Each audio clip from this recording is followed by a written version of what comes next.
Okay, we'll call the meeting to order, people.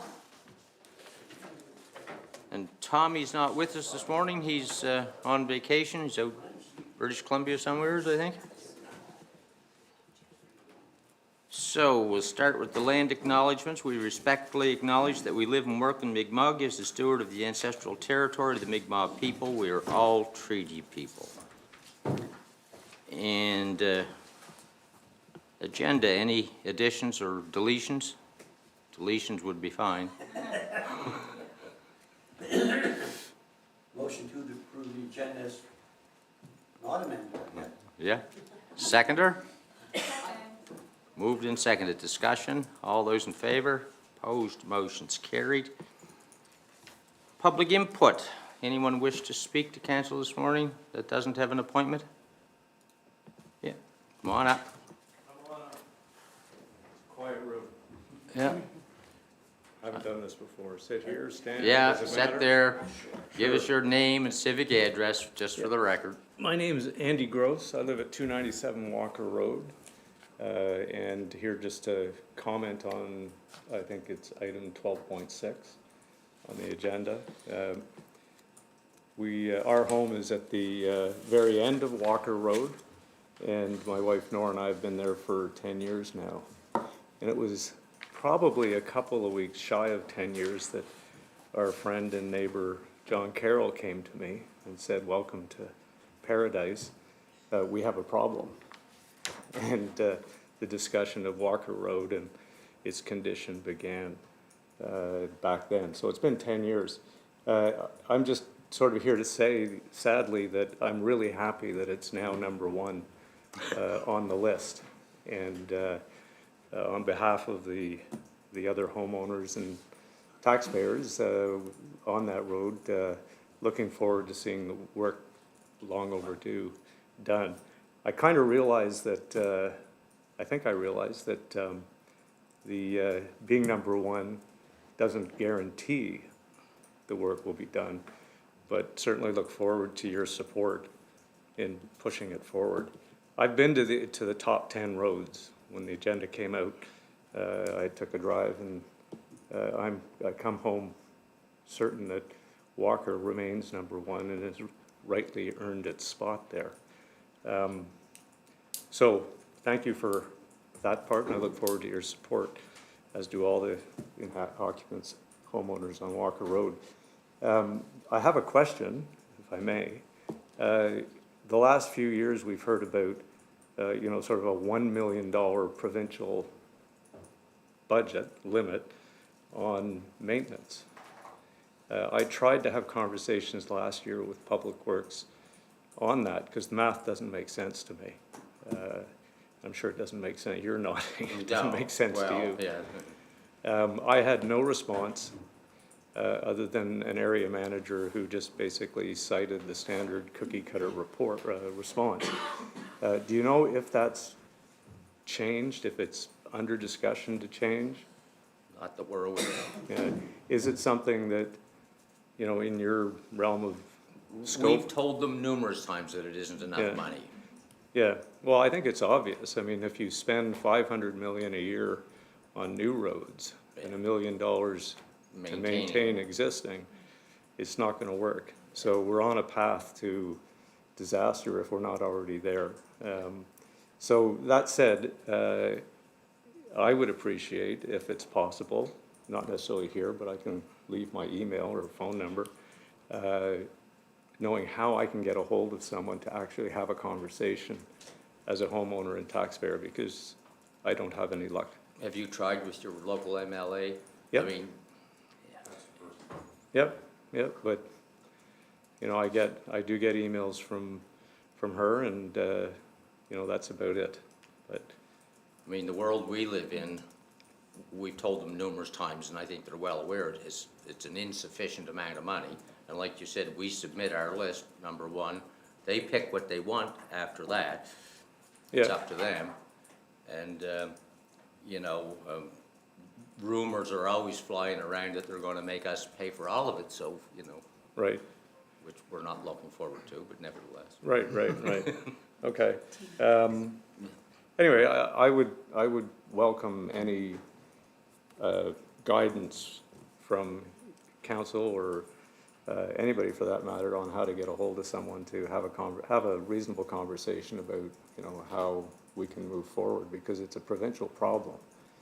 We live it here, but in any event, if there's anything you can do, I thank you for putting us Yeah. at number one. And Tina, you had something? Yeah, certainly, Yeah. just so you know, it's certainly not just the voice of this council presenting that in terms of $1 million isn't enough. Through the Association of Nova Scotia Federation of Municipalities, which of course is across the province, it's come up at our annual conferences from the floor, you know, as part of the discussion, from public input at those particular conferences as well. When we do have, quite often, the minister of that particular department in attendance. And our MLAs are often milling around in the room as well during those conferences. So just, I know that's not helping any, but just so you know, it's not just this council Yeah. saying that, but it's across the province, putting forth that message over and over. yeah, Yeah. yeah, but you see it. Andre, mean, you had sorry. something? Yes, with the indulgence of council, it's irregular for us to go back and forth in our public input. But it's an important topic, and it's come here very many times. And if you've followed it throughout the years, as you probably have, you've probably sensed the frustration we have, because we're often the lightning rod of hate when residents are on a bad road and they feel like we're somehow withholding this maintenance that is required. Right, And in our history, so we have a matching program, so when the province determines which roads they want to do, they then come back and say, will you pay 50% towards it? That's essentially, in a nutshell, what our role is. We make a little recommendation, as you see, on what we think that they should do. I think last time we had a list similar to this, and I'm sure Walker would have been close to the top, and they chose the fourth road, number 4 Okay. priority of council. yeah, So I don't think it was because of the need or what the feedback we heard from residents. It was because probably it fit within their budgetary constraints, which are small. right, So, you know, $1 million in today's, like, we're doing sidewalk projects, for example. yeah, $7 million. Yeah, Yeah. Yeah. so, for sidewalks. And I wasn't you- gonna bring that up, but But I mean, Well, there are I shake my responsibilities. head. yeah, but, you know, that's the cost of construction in public infrastructure.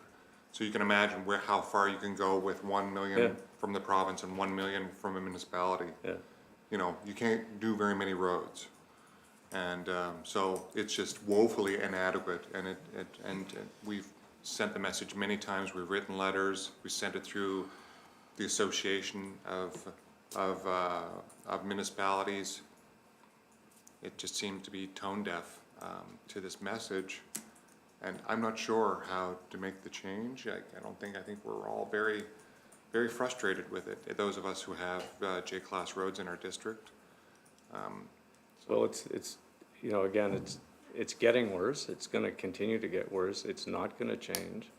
None of them are getting It's- better. It's the definition of insanity is, you know, just doing the same thing over and over again, and, But I will just follow up that not once in our history have the province come back and say, we're gonna proceed with this road, and have we ever said we won't contribute our 50%? Sure. We're Yeah. always there with our bag of money, Yeah. saying, well, okay, let's do, it may not have been number 1 on our list, or it maybe it's Better number than 4, or nothing. whatever, but whatever priority it was, yeah, please, take it, do the road, every time. And I think it was almost 10 years ago, there was 1 year where they increased the budget for J-Class, yeah, tenfold. And we actually had a number of roads that were approved that year. And even though it was although it was a large amount of matching money that we had to provide, we were there with our bags of money. Yeah. Please do our roads. So, you know, if they came back and said, we want to do every road on this list, We'd probably figure it I out. can't speak for council, but I would wager that council would probably be there with our bags of money wanting to do these roads. So the problem isn't with your municipality, and we've sent the messages, and if you and the residents you have are organized, they maybe need to hear from another channel.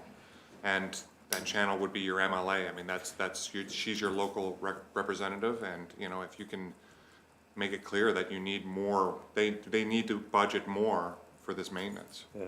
That, Abdallah? We need- Yeah, actually Andre mentioned that, that's what I was gonna mention, when they increased the budget that year to 10 million. We had numerous roads done. Actually, I had 2 done in my area. And there were numerous ones done in Chester as well. So, unless they do that, I mean, $1 million, like you say, if they would, like you say, I don't understand it, but anyway, that's all I wanted to say, because that was COVID year, actually, that they threw that money in there.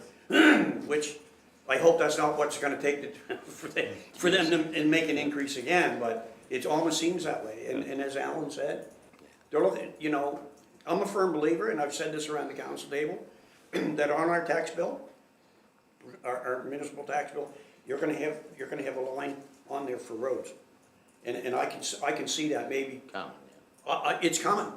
They're downloading everything to us a lot. As a matter of fact, if I can just indulge me for 1 second, they've come to us and with this J-Class program and said, we'll pave any road you want. We could go do Walker Road tomorrow, if I'm correct, and I think I am. But we have to take it over. Once we did that, we'd have to take it over. Yeah. And that's what they're doing. They're saying, well, they'll say to the MLA will say, or any MLA will say, tell your council, they'll pay 50%, we'll pay 50%, we'll get the road done. Yeah. But what they don't tell you is that then the road becomes the municipalities. We don't have the infrastructure, the staff, then you have to do every road in our municipality. So that's what's going on, and they will. We're gonna get downloaded with them. yeah, thank you. You're honestly, you're not telling me something I don't already know. But at the end of the day, we live on a dangerous, hazardous road that has a hill on one side and an inviting ocean on the other, and it has to get fixed. Longer term, there's a lot more roads that are in that condition. I did, and I appreciate your time, and I'll try and cut myself off, but I did read with interest the sidewalk project just outside of Hubbard's. And I have to say, I don't know how those kinds of decisions get made. 7 million versus $1 million for the province on roads, and I realize they're different departments, different buckets, but it's kind of one of those things where heads up, look around, what's the right decision for safety and the community. Okay, Anyway. Andre, and then we're gonna In move a on. nutshell, we are the captain of the ship when it comes to sidewalks, and we are willing to invest in this community. Yeah. You could So do right now, we agreements. don't get to make the decision on Yeah. your road, they do. Yeah, And if it were our road, and we have a few municipal roads which we take care of, and we take care of them well. yeah, If your road was a municipal road, you wouldn't have this problem, because we invest in this community. well, we do. So, and it's So 7 million versus what was the budget for Walker? it would be like telling us that we should, 250. that you don't understand why the post office is invested in new mailboxes, it's federal, that's, It's just outside of. yeah, it's Yeah, not yeah, ours. yeah. We invest in the things that are ours, sewer, like sidewalks, the things, and you'll see continuous investment, you'll see this council, if you've been following it all, there's actually a renewed interest in investment in our communities with sewer extensions and all that stuff, so we invest heavily in our communities. Yeah, The problem is that you're confronted with is the province hasn't been. yeah, and we can't change, the homeowners, taxpayers aren't gonna change that. I hate to tell you. Well, No, they don't, change they it don't, with your they don't votes. wanna, well, I don't vote. No. I can't Anyway, vote. thank you for coming up. Thank you. Anyone else from the public? We pretty well ran out of the time frame, but. Okay, minutes of the previous meeting, July the 10th, errors or omissions. If not, a motion to approve? Seconded? Second. Discussion. All those in favor? Opposed? Motion's carried. Proclamations and designations, I am not aware of any. Okay, committee reports, 7.1, Social or Public Libraries, just an update, I guess. Yeah, thank you. So I'll try to go fast, right, with the time. So we had the board had its annual general meeting on June the 18th, and I unfortunately missed it as I was attending the public meeting re-uranium in New Ross. I do have, though, to share with everybody electronically, not paper, the annual report, which certainly identifies the highlights, the stats, some of the programs. Again, if you love libraries, which we all do, this is a really fun report. So I'll circulate that electronically to anyone who is interested. Missing the AGM, I paid particular attention to staff annual reports as well as the financial piece. So the audited financial statements came in, tickety-boo, everything's fine, as you could guess, I guess. So moving on to the regular meeting, we had the regular board meeting last week. Typical business on the agenda, updates from staff, especially on the activities and programs around EDI, equity, diversity, and inclusion. We're continuing, I had mentioned this quite a while ago, but we continue to, very similar to here at this table, we're working through our policies, our library, no pun intended, our list of policies. So this particular meeting, we did 2 policies, and that was collections, our collection development policy and our circulation policy, and I have it here somewhere, but I can't find it. And you would be surprised, you know, especially when it comes to the collections, because of, you know, again, the role of a library around free access to information and ideas is an important democratic right. Public libraries protect this right by collecting a wide range of views, including those that may be viewed as controversial, and I could go on, but I won't. But the fact is, it's quite heavy in terms of the policy review of what the board is doing and staff. So staff do the heavy lifting. The board really just, you know, takes a review. That's it, unless there's any questions. Any questions, Andrew? Thank you. And now you're back on again. You know what, I'll make this really Senior short. Any safety. questions? The reports were included in the circulated materials. I did apologize to Lisa Bennett and David Murdoch when they came in to say that I was remiss in not circulating that 6 or 8 page annual report, so I've done them both in terms of this package. Thank you for that. Okay. Recreation Committee, motion for use sponsorships. Yeah, I think y'all have them in front of you. Oh, Sharon, sorry, yeah. Yeah, thank you. I will take that.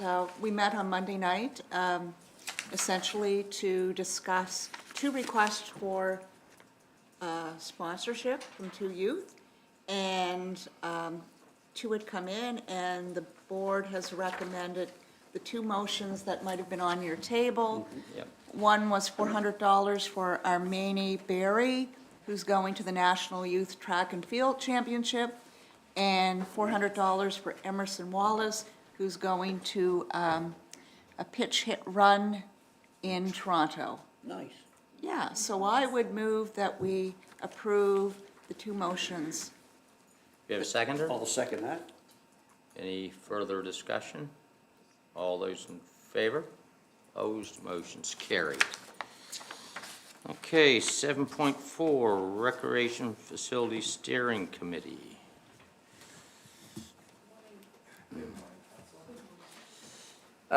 Thanks for making room on the agenda for this morning. The steering committee just met on Monday night to review the RFP scope that was provided to you, I think, on Tuesday. So I just wanted to give you the highlights from the scope and make sure that you're aware of kind of how we've constructed this project to this point. And make sure you know that on Monday, they also made a motion to bring this scope to you for your review and consideration, and then I'll finish with kind of the next steps from this point forward for the process. So, in that document, that first section just kind of lays the positions and the players, everyone in the landscape of this thing, and that's really for the consultants to consume. But what I wanted to highlight there is that what council what we state council is committed to here is only exploring this recreation facility. So there's no commitment beyond this work that we've laid out here. And based on your conversation last Thursday, where you talked about co-locating new administration space as well, we've baked that into this RFP as well. So we heard that last Thursday, made some amendments, and then that made its way through the committee on Monday night. So we've included that here as well. There's three main tasks that I just want to highlight for this work. So the first is to kind of define the most comprehensive and most beneficial multi-purpose facility that we can through this process, understanding there's lots of puzzle pieces that will fit into this, which I'll get to near the end of this RFP as well. And we're framing this as an options analysis. So with all those puzzle pieces, how they fit together, how the systems work together. If you add a little bit here and you have to take a little bit away here. So we really want to analyze this fully, not just from a construction standpoint, but from a business model standpoint, from an operations standpoint as well. So really thinking forward through this work as well. And then one of the main products of this will be the concept designs that come back to us for consideration and the site criteria as well. So those are the three main tasks of this. In section 4.2 there, the scoping section, I'll just highlight that while the scope of the project, as we lay it out here, is quite broad, the scope of the contract is quite narrow. So again, there's no obligation here to move on to construction or anything like that. This is really a planning and design exercise that we want to go through with this work. I won't go in detail through the next 10 points there. Those are really just scoping those things out. Again, I'll just highlight though that from a site analysis standpoint, the current Church Memorial Park location might be a candidate site for a future facility, but the approach that we're taking is let's come up with the concept designs, again, figure out what the envelope and the requirements of that building will be, and then find the site that best fits our needs. We've also highlighted on a community engagement front that all communities across the municipality will be included in this as well. And again, based on your conversation last Thursday, staff engagement will inform, especially the administration program space program. We highlight here the operational costing, also highlighting potential risks and ways to mitigate those risks. So you can imagine many different risks might introduce themselves into this process as we go through this. We want consultants to really put their eye on those things and then give us some of those solutions. I won't go through this in any more detail, but on the next page, under 4.3, the way we've conceived of this to this point is that what we're looking to do is obviously replace those facilities that already exist at Church Memorial Park. So the one ice arena, the 4 curling sheets, the management space, and the kitchen and food service space, which are already there. And then you'll see as well that we've added the Municipality of Chester administration / council space into this consideration as well. The additional facilities for consideration below that are all based on some of the results from the feasibility study that Church Memorial Park already conducted. So those are the things that we've already heard from the community that they would like to see in this facility. But again, this will be final decisions will come back to you, and this will be based on how do those pieces actually work together, what is feasible, what can we afford, and the thing that I keep coming back to in my mind is what is constructible. So we don't want to get into a situation where we're going down this path of creating expectations that we can't actually afford, manage, and execute as well, and maintain, thank you, for the long term. So we're trying to think of it that way. And then just lastly, and all the conceptual designs that might come back to us, there's some key components that we want to see. Obviously, the accessible design, future population growth, and municipalities' growth strategy should be considered in those things as well. And then beyond that, the things you would hope that we would be considering, so energy efficiency, building code requirements, functional requirements. So the things that are non-negotiables, you have to be thinking about those things. So that's the scope of this document to this point. That's the work of this committee. And again, the recommendation is for you to review and consider this. If you approve this scope, what we'll do is we'll bring this back to our procurement process and finalize it through that. We've already been working with Libby to even craft this much of this work. We'll go through the procurement process. We'll have consultants who submit their proposals. Ultimately, all this comes back to you as well. So the committee would suggest or select a consultant that they want to work with. But again, there will be budget Final implications to decisions. that. One last reminder is that Church Memorial Park has already received $50,000 from the province to support this concept design phase. So we have those funds locked in to support this. I'm not suggesting that's going to be the final ask or the final price tag of this, but just to be conscious of that. Anyway, this will all come back to you at that point. So, any questions? Questions, or somebody prepared to move? I just wanted to Oh, ask, yeah. sorry. Just remind me again who's on the steering committee. Sure. So from council? Yes. Councilor Vino, Warren Weber, and Tom Bremner, Councilor Bremner. And then from the Recreation Steering Committee, we have Kevin Marzak. We have Connor Yates, who's a student at Forest Heights. Amanda Gwynn Timothy is the chair of that. Also from Church Memorial Park, we have Bill Church and Dan McDougall. And then Michelle Roy as well, who's with the Acadia First Nation.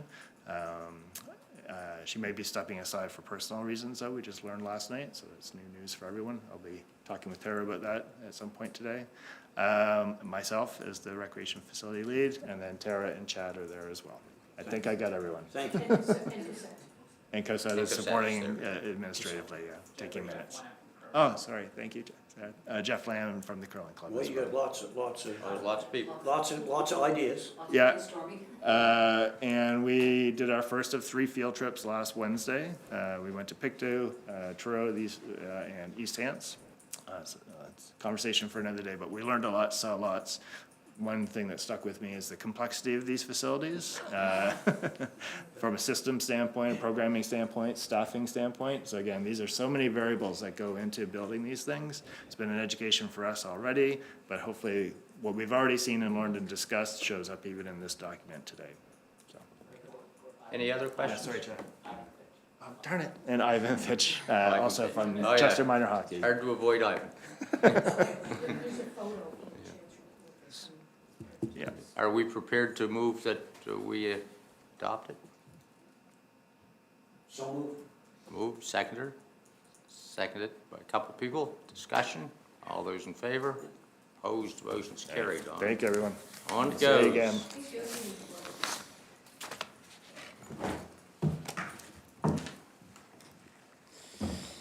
Okay, public presentations, there are none that I'm aware of. 9.1. Second final reading, water supply septic system upgrades. Yep. Good morning, council. So, yes, so this is the second and final reading, and along with the concurrent repeal of the existing bylaw 148 water supply upgrade lending program. So since the first reading, there's been no changes requested, so things stand as they are. Unless council has any additional comments or feedback, recommendation is that council go ahead and complete this adoption process and repeal of the concurrent one, of the other one. Motion that council conduct a second and final reading. We're done. Yeah, it is. Yeah, that's right. It's just, this is to approve it, Okay. Well, that's, to Yeah. adopt it, yeah. yeah, that was the option I was. Yes, sorry. That's okay. Discussion? All those in favor? Opposed, motion's carried. Perfect. So did we also repeal in that one? Separate motion to repeal the current program, lending program? I'll move that we repeal the existing program. Discussion? All those in favor? Opposed, motion's carried. Okay. 10.1, Community Beautification Revitalization Corporate Strategic Management. That one's Morning, council. just another, It's a good day when I've already heard multiple things talk about the growth plan at council. Yeah. It's good. So I am here today to talk about our community beautification and revitalization plans. To put forward a plan for approval by council. So to go through this document that you have in front of you in a very brief form, I'm not going to go through it line by line because I believe everybody probably has had a chance to read it. Yeah. But just to give everybody a quick background on this, this is one of the things that was identified in council's strategic priorities back in the early part of the year to look at community beautification and revitalization. And what we've done is we've come up with a plan that incorporates all the points of discussion that were brought out during strategic priorities and tried to provide a phased approach to this over the next, three phases is the way that we're going to say it. I don't want to give year dates on this because it will probably end up extending as we go through some of these things.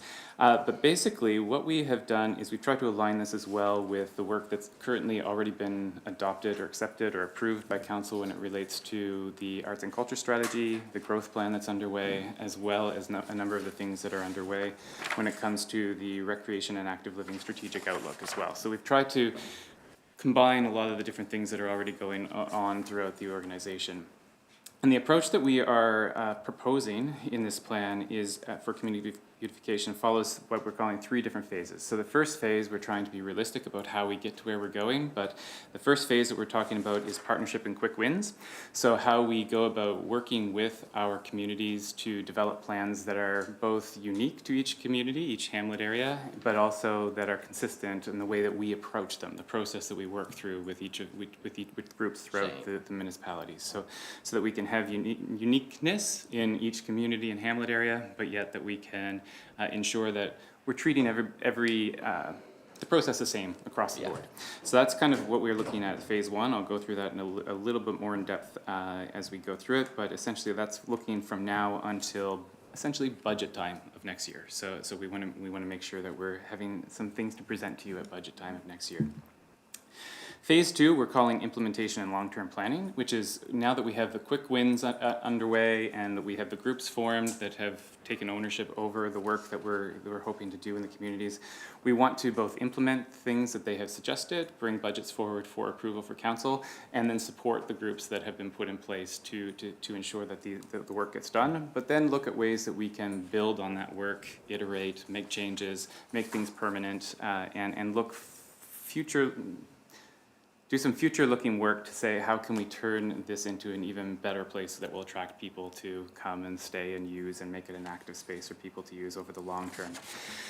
And then the third phase in this process is what we're calling further expansion, because as you'll see as we go through this, the proposal around this really focuses on our hamlet areas to start, which is in line with the growth plan work that has been done. But the further expansion looks at, okay, now that we have really built this solid base in our community, how can we do a better job of connecting the spaces?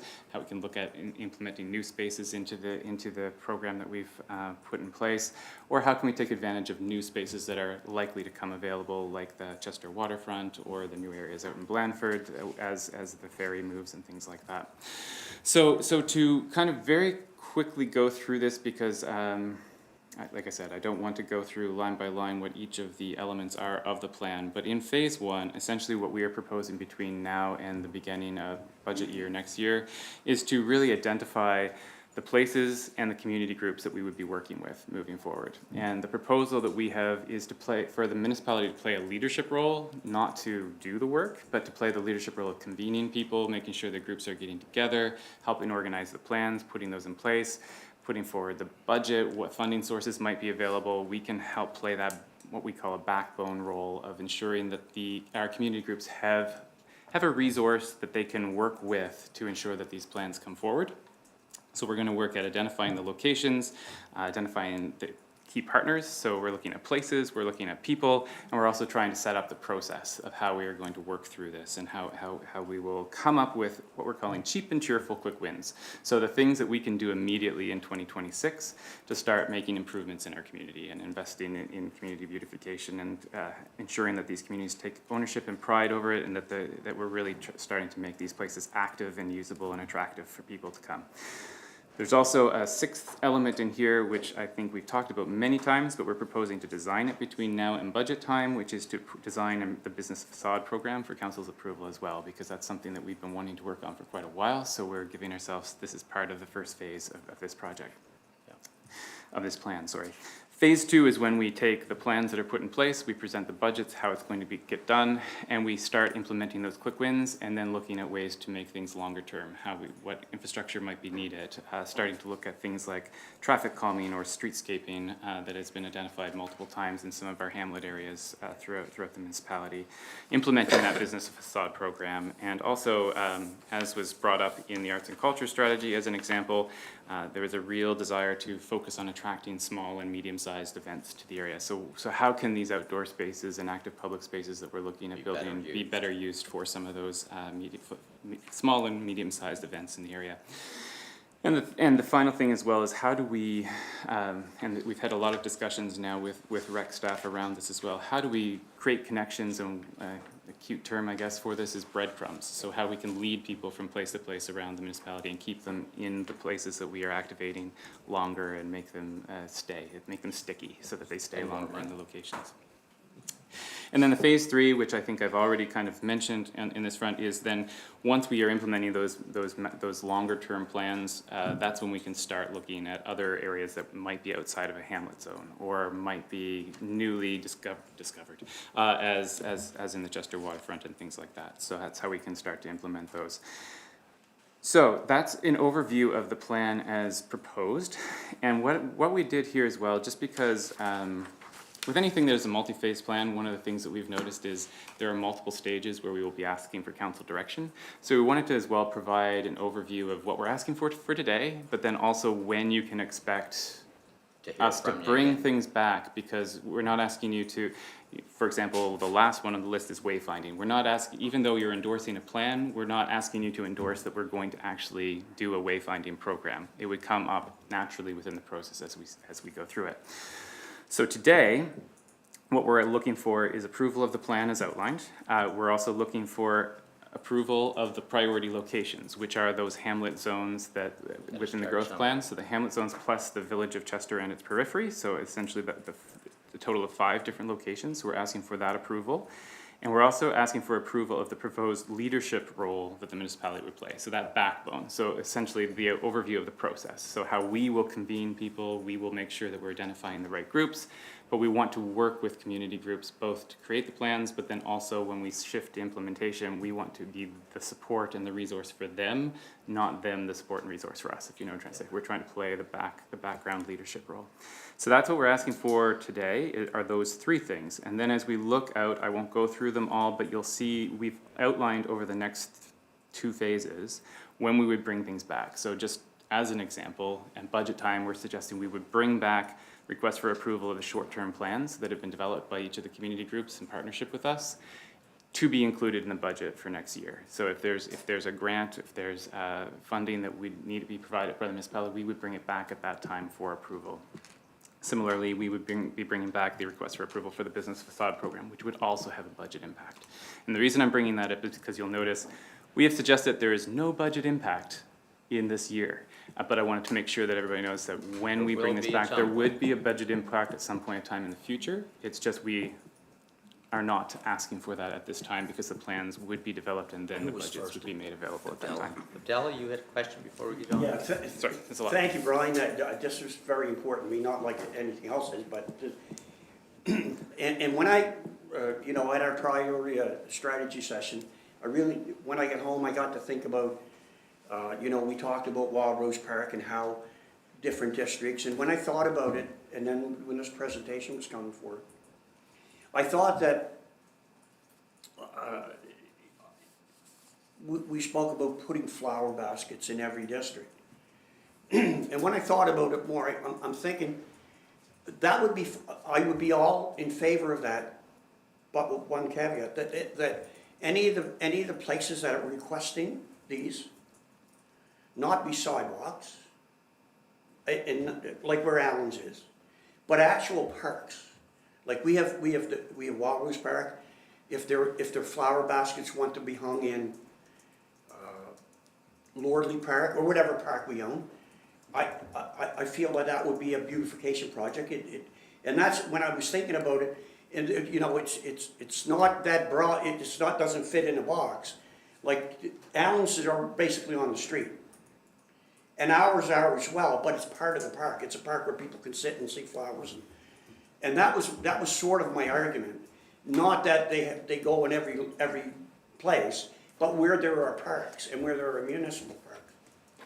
So I just wanted to see if you can work that in the plan when you come back, because it is gonna have budget implications. Well, when he discusses it with the citizens groups and stuff, I'm sure all that'll. Yeah, if you want me to respond. Yeah. So the way that we anticipate the process working is, I'm gonna, if you don't mind, I'll use Western Shore as an example. Absolutely. Because that would be your area. And your hamlet is, the way that we would anticipate this working is when we convene a group in the Western Shore area to say, in the hamlet of Western Shore, we want to do some community beautification projects. We would then work with the community groups to identify what activities they would like to see done, how they're going to be maintained, how, all those different things. And whatever the priorities were identified by that community group, we would put together the plans to bring back to council for approval.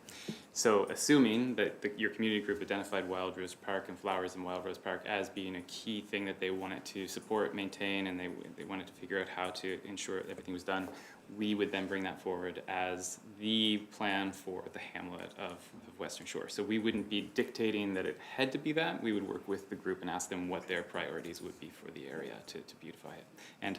And we would, again, just to reiterate, play the backbone role to support the community group in that So I implementation. may have a community group that's Yeah, exactly. interested. Okay, great, thank you. Okay, Tina? Thank you. Of all the things ever on the agendas, I was happy to see this. I'm happy for everything, right?